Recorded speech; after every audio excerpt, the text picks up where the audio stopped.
to carry on that inspiration and also to continue on the theme from yesterday where we talked about the strength of the region, and very relevant and at least resonated with me about developing the capabilities in the region that Dylan just talked about. I'm pleased to welcome to the stage our Space Research and Development panel, who's going to talk about leveraging those regional strengths. So Matthew Johnson-Roberson, Director of the Robotics Institute at CMU, Katherine Goodrich, Assistant Professor of the Department of Physics and Astronomy at WVU, Aleksandra Radlinska, Associate Professor at Penn State University, Howie, Choset, CMU, and John Horak, Senior Associate Dean of The Ohio State University. How are you doing? Thanks so much. Do I sit at a chair or do I stand here? If you'd stand, that'd be Of course. Amazing.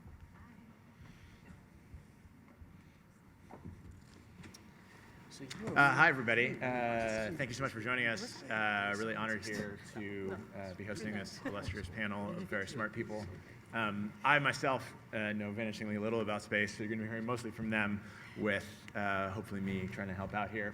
So I thought we'd start by just allowing the panelists to introduce themselves, and then I'm going to throw some probing questions at them, and we'll try to get them to fight with each other for your entertainment. So we'll start with Howie right here to my left. Thank you, and I want to thank Justine for having us all here today. This has been really great. So my name is Howie Choset. I'm a professor in the Robotics Institute at Carnegie Mellon. I've been there for about 27 years.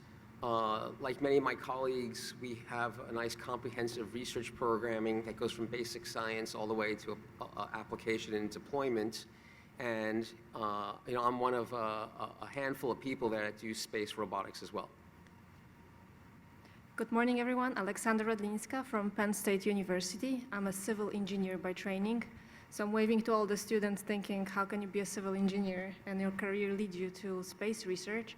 And it's through materials and through infrastructure. So when we think about it, the entire community of civil engineers, architectural engineers, architects are excited about this novel idea of building infrastructure from scratch. It's a tabula rasa. We can finally do it right and design it for the longevity and instead of constant repairs and renovations. But it's also a great reinvention of engineering that has traditionally been more on a basic approach of civil side, because these other traits, not just the propulsion and engines, the other traits will be needed to really colonize space and build infrastructure there. So happy to be here. Hi, my name is Katie Goodrich. I'm an assistant professor at West Virginia University. I'm in the physics and astronomy department. I'm trained in actually space plasma. So I'm extremely out of my depth in terms of robotics and industry, but I'm very excited to be here, as I do think that's space plasma, as that's what space is, basically. We should have a very good communication with industry and robotics, because that's how we get there. Very good. Good morning. Thank you for the chance to be here. I'm John Horak. I currently hold the Neil Armstrong Chair in Aerospace at The Ohio State University. I got my start in the space program in the late 1980s at NASA, building the Gamma Ray Observatory. My background is all in astrophysics. 17 years at NASA. I was Vice President for Research at the University of Alabama in Huntsville. I had P&L responsibility for the Space Systems Group at Teledyne Brown. So I got to the region as soon as I could. 2016, and I'm still learning how to be a professor. So I've got a colleague that's an astrophysicist and a colleague that's a professor, so I'm going to learn a lot. We'll train you. Once you learn how to be a professor, let me know. Yeah, really. Okay, we'll take some notes on that. Me too. That's okay. All three? I'll teach you all. Okay, good. That's okay. I got this. I'm like Justine. I got this. I'll tell you. Thank you.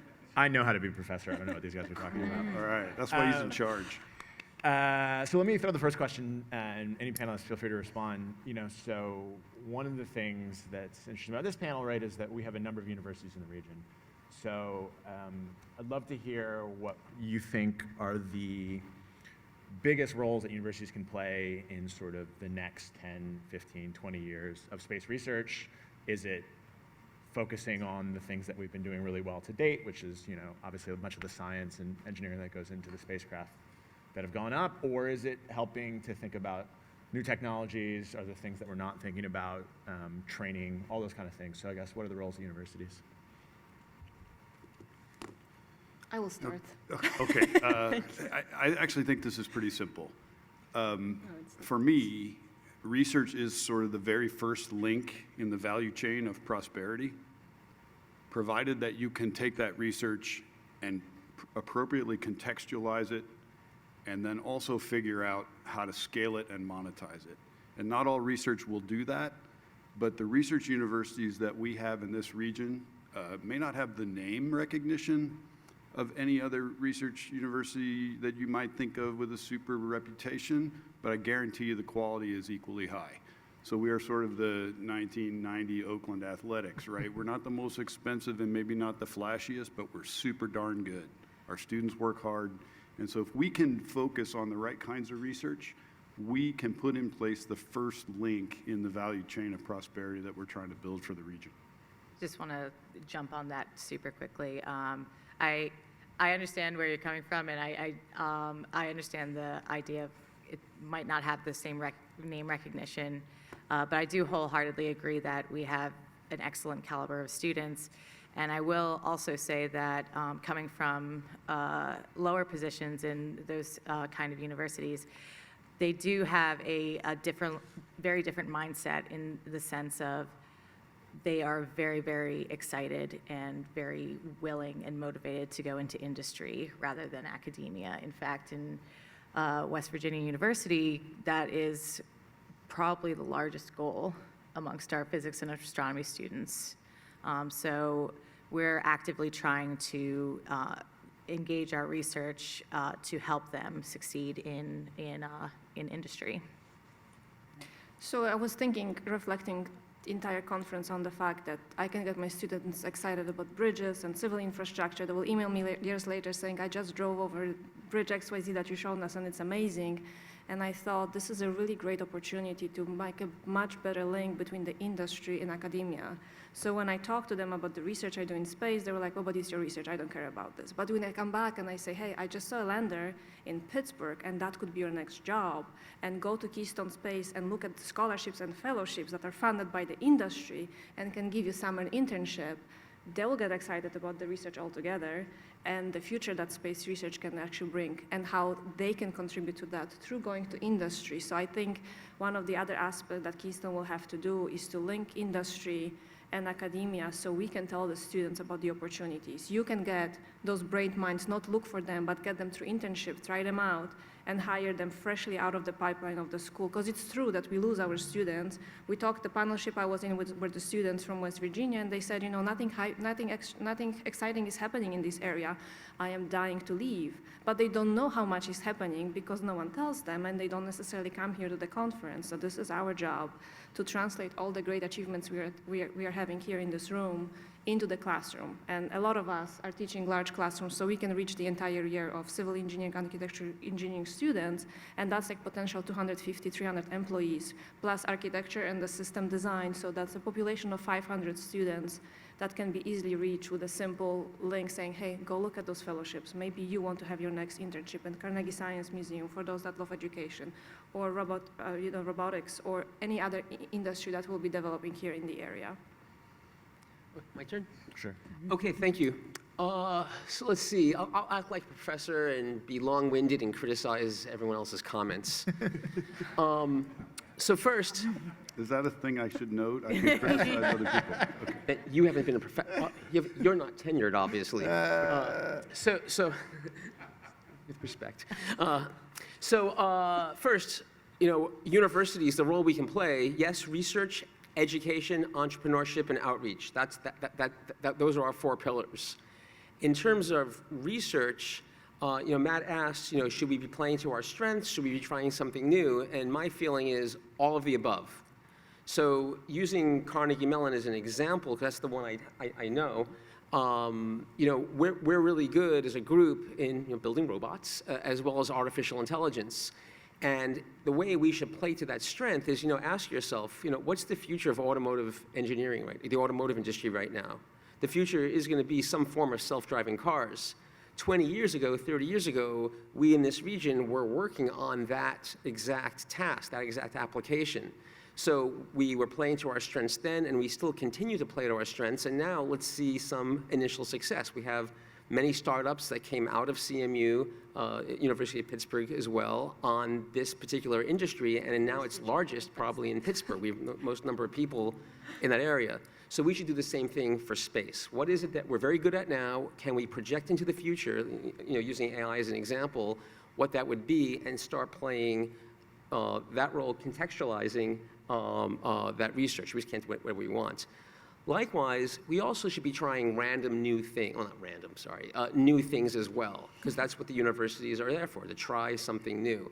But hand in hand, whenever we're doing all of this, it should be with the students and the staff, educating every step of the way, as well as outreach. We don't know, the truth is we're not gonna be thinking, well, maybe you because you're young, of the next greatest ideas. It's gonna be our students and the users of our technologies. In robotics, it's almost a common, like what we thought the robot would be good for is not what the success was. So finally, I just want to disagree a little bit on the naming, our recognition in this area. So all of these universities are nationally known, and I could just use a sample size of one, that's me. I knew of these schools before I moved to this region, and I'm so grateful to be here. I think we are well known. Where I think we fall short is we don't have a good media campaign advertising. This is the point that you were saying, as I think our peers in other parts of the country are doing. As recently as last night, I had people from, I don't want to say that what part of the United States, tell me about how great their media people are, but not proportion to what's going on. So I do think we need to do a better job with that kind of publicity. And I have one little point, and then I'm done.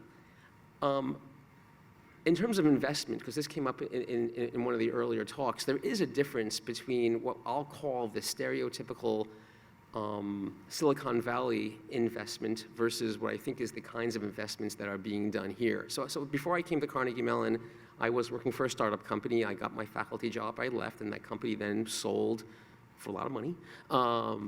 They gave me a robot, that was it. At least So, yeah, it was not the stock. Okay, but the thing is, I think people in this area, this region, Ohio, West Virginia, Pennsylvania, and in parts of New York, I think we're in it to build something. And I find the Silicon Valley mentality of investment is, let's just play roulette and put all of our money everywhere we possibly can and hope one will win big. Whereas I find people in this area who are starting companies really have a very mature long-term view. They're in it for, they're not in it to flip it, they're in it to make something. And I find that is a difference between us and that part of the country.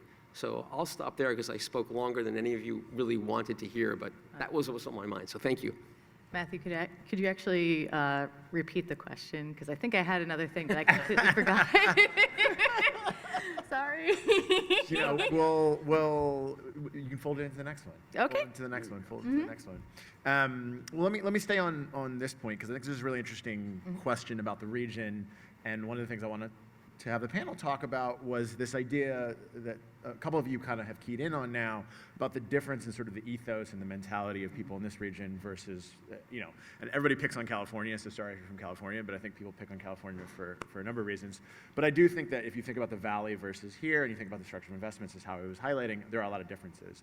So I think one of the things that I want to ask is, overarchingly, our universities aren't playing the same media game as West Coast universities. Our companies aren't playing the same PowerPoint game, which was kind of described in the previous talk, that other companies are. And so somebody said to me once, companies in the Bay have some of the best pitches you'll ever see and no technology to back it up. And companies from this region have some of the best technology and a PowerPoint that couldn't get you $1. And so I just wonder, we certainly identified that problem. How do we fix it? Because it is a problem, I was here in the early 2000s, and it was a problem then, and it seems to still be a problem now. So I don't know if all of you have great solutions. Can I start on that? Please. Funnily enough, so I started in West Virginia in August, and I moved from California. So this is a little bit fresh in my mind. And from what my personal experience, you are 100% correct. I came from the Bay Area, and it's very much very excellent pictures. And don't get me wrong, there's a lot of really excellent facilities out there too, but there isn't that much support like from the community in their research or technology. And I have found that to be the opposite here. What I've found is that from my 9 months of experience, we tend to work very hard without necessarily showcasing the work properly or quote unquote prettily. And we don't necessarily communicate well with all the resources we have at hand. Like, for example, I just found out in research for this meeting that we have a NASA center in Fairmont, West Virginia. We have a NOAA center in Fairmont, West Virginia. We also, the university, our department actually received some money to build up our space hardware program. So we'll be building thermal vacuums, shake test equipment, all sorts of things. But we also found out that the engineering department had very similar things. And we found out that Ohio, Penn State, and Carnegie Mellon are also doing extremely similar things. So actually coming together has been, I think, more difficult. That's very helpful for this particular conference, but we do tend to work very hard and very insularly. I think we have a great opportunity with Keystone.org being a new foundation to really link industry, academia, and the governors. So, instead of saying there's 200 jobs in the 5 companies we work with, I would like to invite everybody, every investor to come on campus and see how many opportunities there are to actually try your technology, to have student group their undergraduate research project on it. So you can establish such a good collaboration. And once you have those students excited, they will not be going and looking anywhere else, regardless whether the pictures of the projects are pretty or not, because they'll be so thrilled to be here and keep working on these. So it would be really great. The campuses of a land-grant institutions are big and very versatile. So if you come, you'll get to see multiple labs and multiple spaces that maybe we don't have to ship the rover all the way to California. I bet any of the campuses here that we are representing will have adequate lab with a shake table and with the pressure, with the sound insulation. It's just, we can't put everything on the website and advertise that, but there's a lot of infrastructure right here in those big old land-grant institutions that can serve well. And I'm always proud, I'm saying, all the materials research started here. Steel started in Pennsylvania, the first cement production started in Pennsylvania. Why not start fresh with the first space industry and the great link, the great collaboration and the circle of going between industry and academia and the government started right here in those states. I want to expand a little bit on that too. Not only do we have resources here, but we also have knowledge here. We, especially at WVU, this keeps sounding like a sales pitch. I'm not trying to, but we have a lot of knowledge, not just me, but we have many faculty who have extensive work on space plasma, understanding our environment in low Earth orbit, in higher Earth orbit. We do a lot of extensive work on understanding how plasma acts and how plasma interacts with materials. So I would say you have a great opportunity to use us as a resource to understand the plasma environment you're going into. That's great. Let me shift gears for a second here and ask a different question. We're all working at universities. What are we not teaching? What are the big gaps that you see of students that are coming up? Things that we're missing that we need to really emphasize, both here, workforce development on the other side from sort of industry, so that we have sufficient, intellectual, human capital rather, to be able to kind of sustain this development. Ooh, what are we not teaching? This can be a long list. I'm looking at Anu over there, one of the students with whom I had a chance to work. My sense is that the most valuable things that our students are getting often come outside the classroom. That may or may not be appropriate.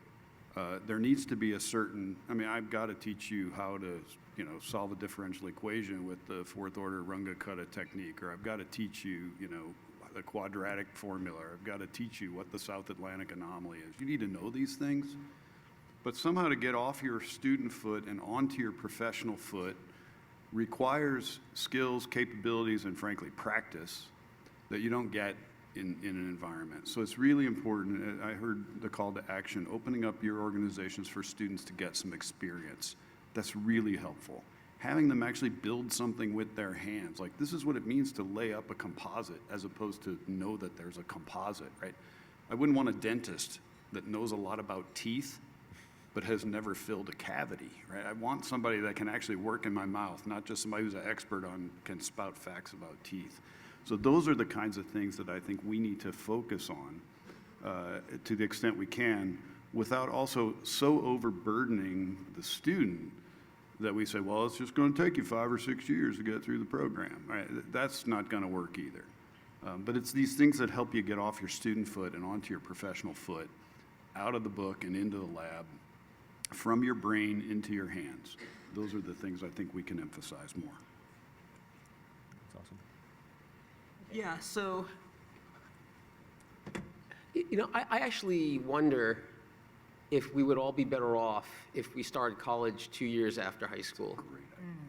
And, we can't say, okay, let's have a mandatory draft and have everyone serve in the military, and we can't have mandatory service because of the way our country thinks and does.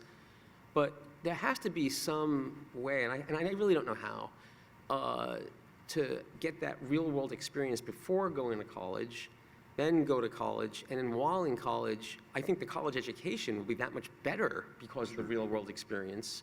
And then while in college again, have another year like intern thing, and then come back to the university, or maybe force it during the summers.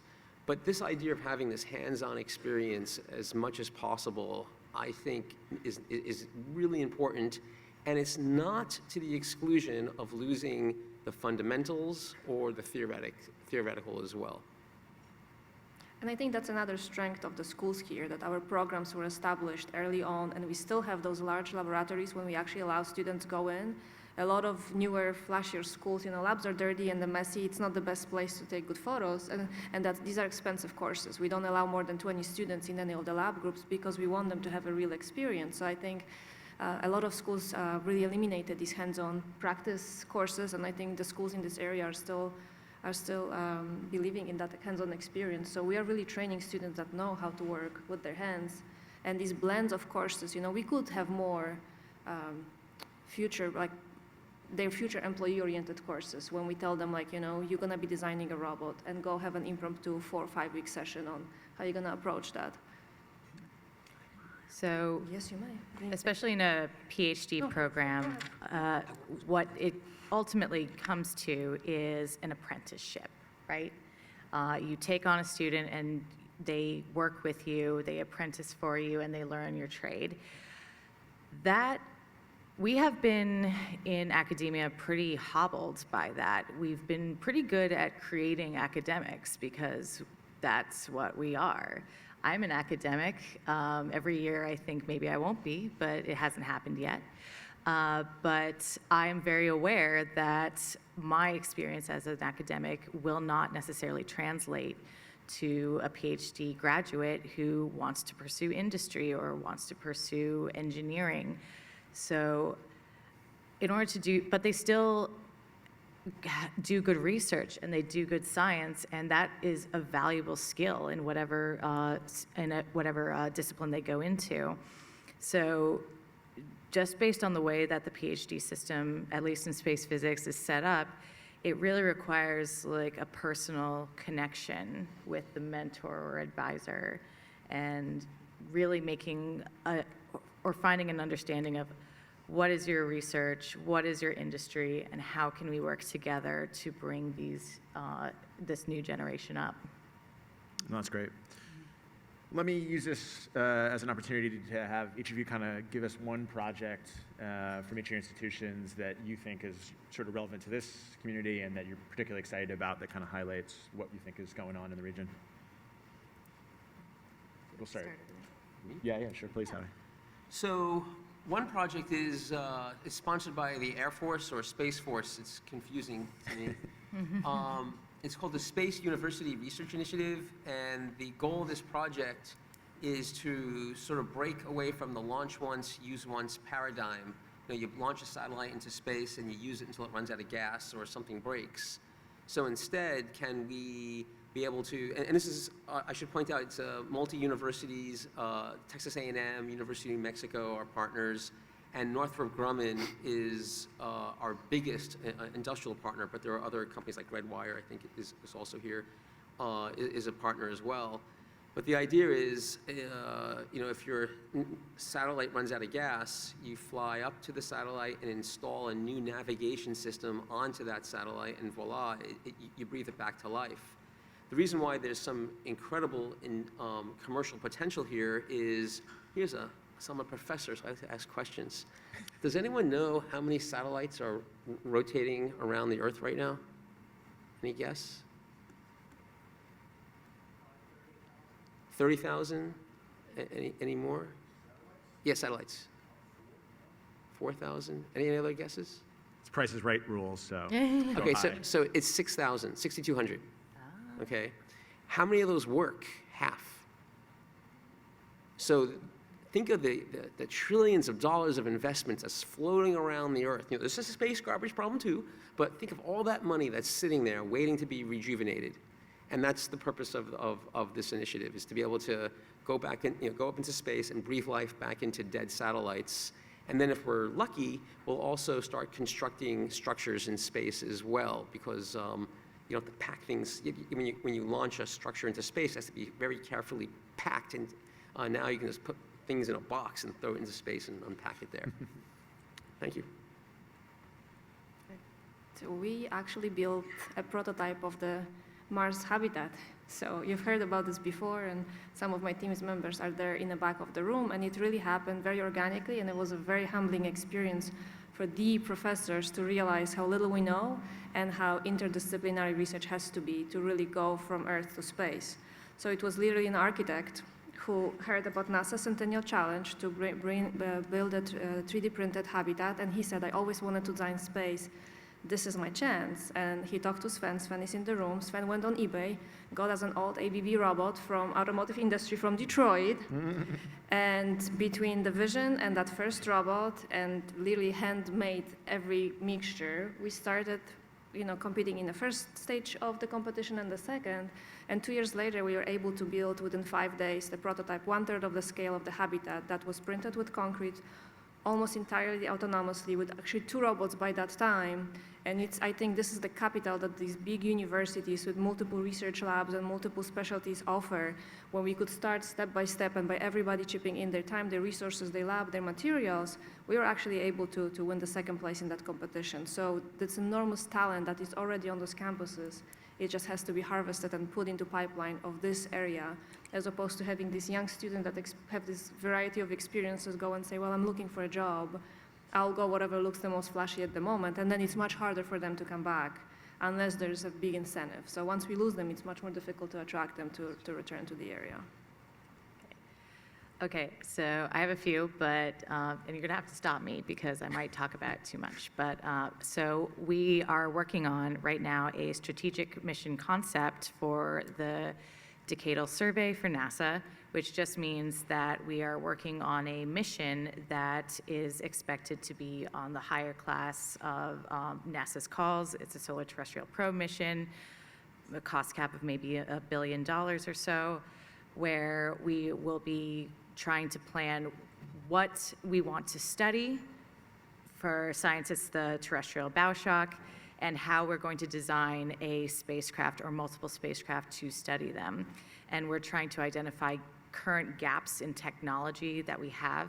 So what sort of technology do we have now, and what do we need to make this mission work in the next 10 years?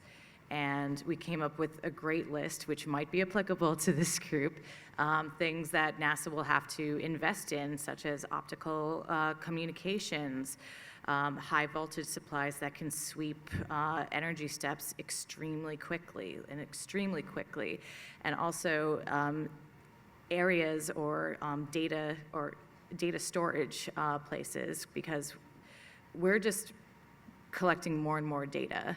Like, that's the trend for NASA. We're getting terabytes and terabytes of data down per day for some of these satellites, and we have a place to store them all. Sorry, I'll cut off in a second. So these are all things that we, as in the NASA community, are lacking and we need to invest in the next 10 years. And partnerships with industry would be extremely fortuitous in that category. Just a note about the space plasma environment. I mean, you wouldn't put 1,800 boats into the ocean and not know how wet the water is, how saline it is, where the currents are, where the reefs are. What kind of fish are in there? Exactly. Understanding the environment in which you're going to fly your significant capital assets, super important. So these things are not only scientifically exciting, they're also have tremendous practical applications. For Ohio State, I would have to say it's our participation with Zinn Technologies, USRA, and Voyager on the Starlab commercial low Earth orbit destination activity that NASA has sponsored. We heard about that yesterday. And other partners include Northrop Grumman, who was awarded, and Blue Origin, who was awarded, partnering with Sierra and some others. I look forward to 3 super viable commercial space stations or more in low Earth orbit. But our responsibility is to help stimulate research demand, help coordinate a lot of the ground activities, and help build out the George Washington Carver Science Park, the first science park in space. And I really am hopeful, and I don't say hope, I'm managing for the outcome of, that's different than hope. I'm managing for the outcome of Starlab and some of the other commercial low Earth orbit destinations becoming a signature piece of our region, much as Astrobotic is today. And if that happens, we will all do very well. Thanks. Maybe I'll ask again all the panelists one additional question. So this is a room of lots of people who have lots of resources, interest, and attention in the sort of space area. What's one thing that you, representing your students or your colleagues, would ask from this community for them to do, them to think about, them to go back to their own delegations and say, hey, this is the thing that really matters. And so, let's use this as an opportunity to do that. Who wants to Anyway. start? The most straightforward is don't wait for those students to graduate, but establish relationship with them and partnerships early on. So education is expensive, but even $3,000, $4,000, $5,000 fellowship for some of the first generation students, which a lot of them are in this area, is a huge change in the trajectory. And there's a lot of undergraduate research projects that can actually try out your most crazy idea and technology almost at no cost, because university already has that infrastructure ready. And not all the research and not all the launches have to be expensive. So some of the, right now outside of ISS on the MISI platform, there are samples of cement-based concrete and also geopolymer in-situ resource concrete that are flying around, verifying that these materials are viable for that harsh environment. And that research was not expensive. We literally sent a few little cubes of materials out. So there's a lot of opportunity if everybody's open for dialogue. So I guess I'd like to express a concern some people in the academic community have about commercial space, which is space science in particular has had a long history of being kind of fringe. It's kind of been the barnacle on the ship of defense and also industry, and we've worked very well that way, honestly. And the community is so incredibly excited about these new possible launches because it could be a real game changer. The only concern I have, and some people in my community have, are how can we as scientists actively have the industry participate with us? How can we convince them to not put us aside? If there's no clear monetary benefit, if the benefit of this research that we have isn't, or the results of this research that we're conducting isn't necessarily a short-term, there's no short-term gains. It's more of a long-term unknown sort of gain. So there's just that trepidation of being put to the side. Mm-hmm. I think it's an important question, and if all the other panelists want to add on to that, what's the role of academia if people start making billions of dollars in space? Mm-hmm. Is it just for training, or do we still have some other role? That's right. Yeah, so I might give you a homework assignment, because we can ask questions, we can give homework too, right? I heard that. There's a letter I'd like to ask you all to go find and read. A lot of it helps me address Katie's comments, because I started as a scientist, and that letter was written by Ernst Stuhlinger. It was written in 1970, right after Apollo 13, and it was written to a Catholic nun named Sister Jucunda, Jucunda. She ran an orphanage in Africa. She asked him, why in the world are you all spending all this money doing what you're doing, sending people to the moon, whatever, when we have all these problems here on Earth? And he talked about science. And I want you to go read that. I keep copies of that. I hand that out to my students. That gets me out of bed every morning. Especially, I had a chance to work a little with Stuhlinger when I got to Huntsville. His stories about, being in his third space program, being on the front in Stalingrad, being called to pin him into the human aspects of spaceflight are profound. Read that, and then realize that all of what he talks about in that letter can be made possible in this region. That's my homework assignment. And if you go read that letter and you're not moved, then I don't know what else I can offer to you. But have the belief that we have all of the assets at our disposal, we have all of the capability, and our challenge, as I think Dylan said, is to integrate these in an economically useful way. And science is super useful for economy, right? Somebody did metallurgy work here in the 1800s, and that led to, first time I visited the Panama Canal, you see these doors that the Miraflores locks, and you're like, where did those come from? The answer is they came from right up there, and they were floated down this river, right? That's what I meant by that first link in the value chain of prosperity. The kind of research that we do in space is the very first step forward in creating the world we want, right here. That was said like a professor giving homework. I got a I like future. that. Oh my gosh. Usually people just say you have a bright past, and I'm not sure if that's a compliment or not. So I didn't intend it either way. So for me, in addition to everything, there's a sign being held, but I can't see that well because I It says work. begin Q&A. Begin Q&A. Oh, no. Right. Okay. So just to finish the thought, it's people, partnerships, and finances. I think this meeting here is a great example of our power to convene. So we should repeat this, but perhaps in a subsequent meeting, we should bring our students and our junior staff. And the Carnegie Science Center, for example, I don't work for the Science Center. They have an overnight event sometimes for kids, and they should just force the students to stay here overnight with the junior engineers and scientists from the companies and let them figure out how to collaborate. I think that's where all the great ideas will come from. I'm not volunteering to be a chaperone for that either. But of course, partnerships also with industry. Trying to figure out ways that we can meet each other, form these partnerships. Because I really believe it's strategic partnerships that are going to solve or address a lot of the problems that we have here. And then finally, money, finances. Of course, we academics have no money, so we can't keep going to you. Industry for money, but we can work together going after a larger, bigger, better things, either in the government or other companies. And I think we're all very willing to do that. That's awesome. So let's open it up for Q&A. I don't know where the mics are. Please.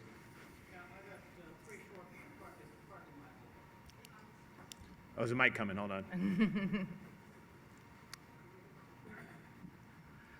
Okay. One of the items that you were talking about, the value chain, if you look at Starship, what Starship basically is, they take rolls of steel, which come in on a truck, and out the other end of a manufacturing facility come out their Starship rockets. They are going to build 1,000 of those vehicles probably by the end of this decade. Now, Pittsburgh certainly has a bit of knowledge about steel and materials. Another one, which I'd put to Katherine, when you're talking about experiments, what can you do with a payload bay the size of the Starship 100 tons of capability leaving once a week for under 10 million. They'll throw you in a corner for nothing. So start thinking about your payloads of what you can get on that. You can do anything you want. I assure you, we have been thinking about that. The only issue, again, is getting ride shares and coordinating with those people to do that, because there is quite a bit of red tape to do that. Yeah, I know. I almost had one. And for Howie, who at NMSU were you talking about with that partnership? I'm within walking distance of NMSU. So it's University of New Mexico and Texas A&M. Well, yeah, I thought you said New Mexico State University. No, I'm sorry, it's University of New Mexico, and his name is Rafael Fierro, and they're adjacent to, it's the Ag Lab, and they're adjacent to an Air Force facility. Okay. That's right there. Sorry. Okay. Good morning. So I'm going to pull us back to a K-12 focus.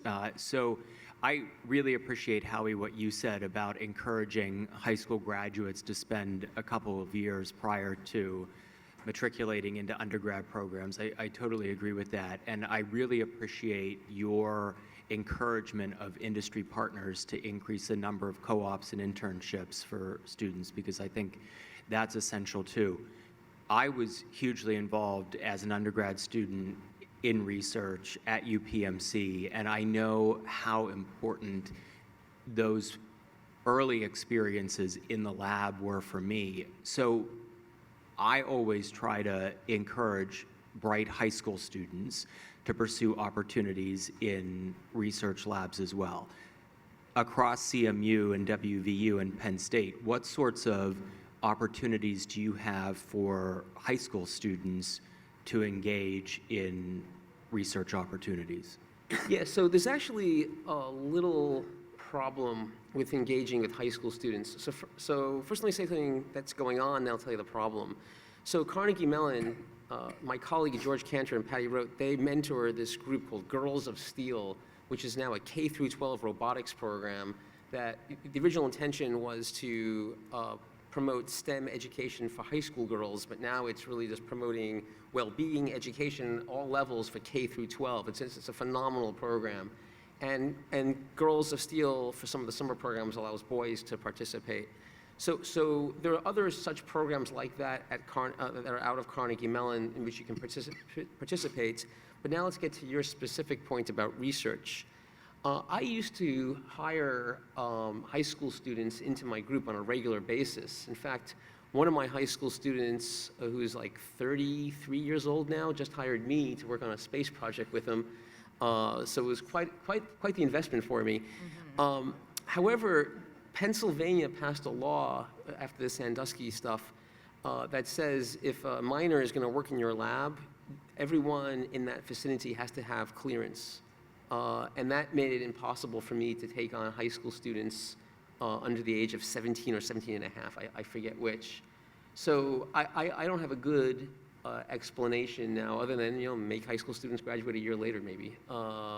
But yeah, having high school students come to work in the lab has worked out very well for me, and I think all of our universities have programs for the summers, but leaving the students alone in the lab is now a little bit of a problem. We've run out of time, but we'll leave you on that note. Change the laws around high school students in programs. But I want to thank all the panelists, and Thank you, Matthew. this has been great. Matthew. So we really appreciate it. Thanks. Thank you. Thank you all.